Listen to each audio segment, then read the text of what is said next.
Here is my question of the day. I tend to think of fall as kind of a series of sub-seasons. So there's very early fall when it's still kind of hot out. And then there's mid-fall, kind of around Halloween and such. And then there's late fall, which is closer to Thanksgiving. So definitely right now we are in that very early fall, that prelude to fall, if you will.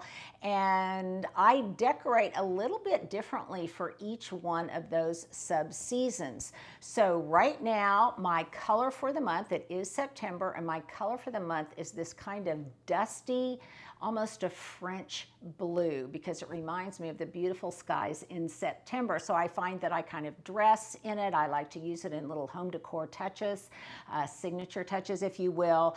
And some of the things right now that are kind of on my radar in that regard, you guys know I love taper candles, and I just love the subtle beauty, the subtle nuanced gradation of these different tapers. I love tapers in general. Now I do have them lit. It is the middle of the day typically. I don't like candles during the daytime, but I did want to show you just how beautiful these different colors are. There's actually 4 of them, and an even paler taper colored candle is someplace else. So it's just a fun way, especially if you live in a small home or a smaller home like I am now, to kind of zhuzh up your decor, switch it out a little bit in a way that's just not too expensive. So I switched out my candlesticks and I switched out the candles. So they've got this kind of ombre blue look. Now in the centerpiece, I brought out my beautiful oak bowl that was handmade for me from the remnants of my almost 100-year-old oak tree that was at my other house. And I think it looks beautiful with these kind of wooden candlesticks. And I believe I have the link to both of these, and I will put them below. But it's just an inexpensive way to kind of change your decor and give you a little jolt of joy. Consider them a little life luxuries, if you will. Now, some other things that I'm just wanting to switch up in an inexpensive way. My mom used to say that she could completely change her mood just by relocating where her coffee pot was in the kitchen. It would completely change the paradigm of her day and her zeitgeist. So these are just those little kind of subtle changes that give you a different orientation to the day-to-day routines we go through every 24 hours. So here are another couple of little luxuries for you. Another thing that you guys asked me about so much was what color of lipstick I had in the last video. Stuart, you must have just had me in the right light, because so many people asked. Well, let me share with you. I am not one that spends a lot of money on lip color. I would rather have variety than an expensive few. And I really like Wet n Wild lipsticks because they're almost like samples. They're so inexpensive. You can just go to CVS or go anywhere, and you don't feel guilty if they don't work out. So the color that I had on was one of 2. It was either Wet n Wild number 965, Cherry Pickings. Stuart thinks this is hysterical. You don't know which one it was. I'm not sure which one it was. It was one of these 2 though. Or it was 9060 Wine Room. Is that what that says? I need to have my glasses on. So just check out the Wet n Wild colors. I think they're great. They're so inexpensive. I will put the link for those of you who may not have a location that's near you if you want to order them online. But you asked, so I am answering. Many of you asked, so I am answering. And that one of these was the lipstick. Kind of answering. So one of these was the lipstick that I had on.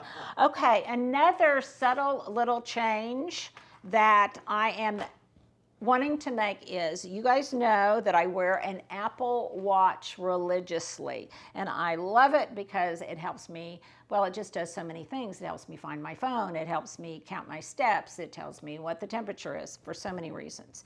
And I have worn for a very, very long time this metal link watch band.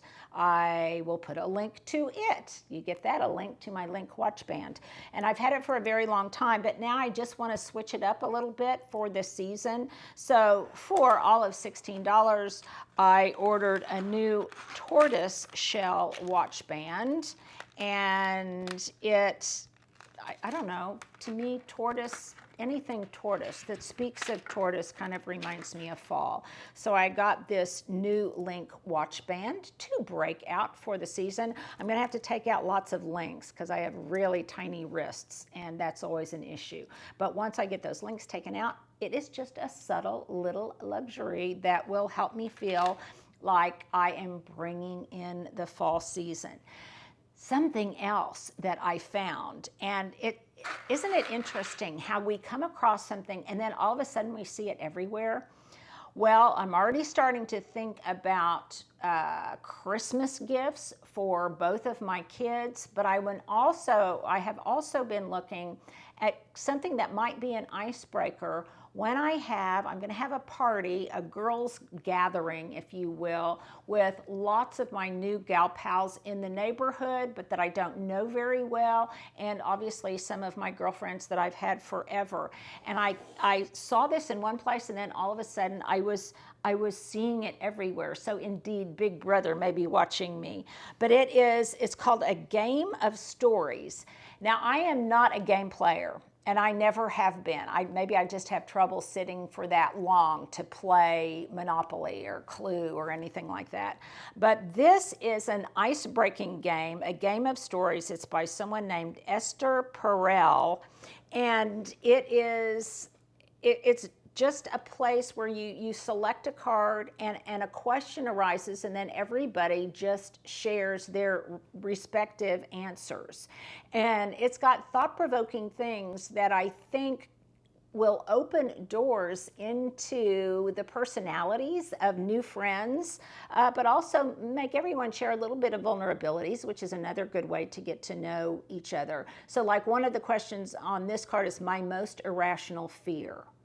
A text message I fantasize sending, the worst date I've ever been on. And there are just a lot of different ones of these. And I know that this is not only something that will be a good icebreaker for when I have my cocktail party or my whatever it is, my entertaining gala for my new gal pals, but this is something my kids will love, especially Jamie and Taylor. This is just right up their alley. So I'm also putting this on their Christmas gift list. And I love the fact that it coordinates. It coordinates with my table. So I will put the link below. It's a great Christmas gift idea. It would make a great hostess gift, I think, if you're going to go stay with someone over the holidays or whatever. And it's just one of those little life luxuries that I think is a fun thing to have on hand, especially if you're in kind of an uncomfortable situation with a gathering of others and you're just really not knowing what direction it should go. So this would be a great icebreaker. So there you go. Now let's move on to a little bit more specifically autumnal fall decor. Well, if I find a problem solver, I always want to share it with you. And this has been a persistent problem that I've had for years because Hubs likes to eat in his dad chair. And sometimes that can be kind of messy, and he will get the arms of the chair filthy. And there's only so much I can do to cover them. But I found this wonderful little tension wood tray. So it's got these just tension holders and the tension is pretty strong, you guys.